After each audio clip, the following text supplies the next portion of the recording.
So today we're going to be drawing on a grid, and we need to understand our grid coordinates in order to put the things in the correct places. So before we start, I want you to remember the rule about when you are finding grid coordinates is that we go along the corridor and then up the stairs. So what I've got to do is put these shapes in the correct place on the grid by using their coordinates, their numbers on the grid. So I start off with this blue circle.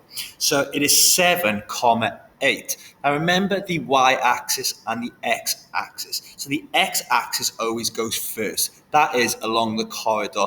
And then we mark the y-axis, which is up the stairs. So let's take this square here and go to the origin. It's always a good place to start on 0, 0. So I'm going to go across to 7.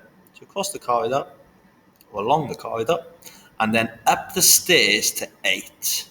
And I am going to drop my circle right there. Okay, right, next onto this red rectangle. So this is 9, 1. So let's go back to the origin.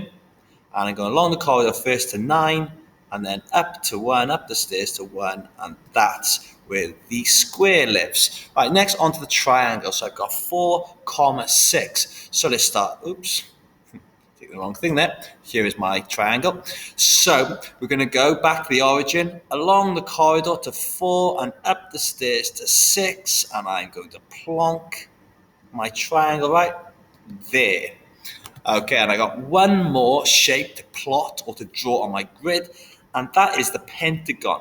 Now the pentagon is 10, 0. So again, I'm going to start at the origin. I go across to 10, and because the up the stairs is 0, because the y-axis is 0, I'm just going to plonk it right there. Okay, so now over to you. Read the coordinates and use your knowledge to draw on the grid. Remember, along the corridor and up the stairs.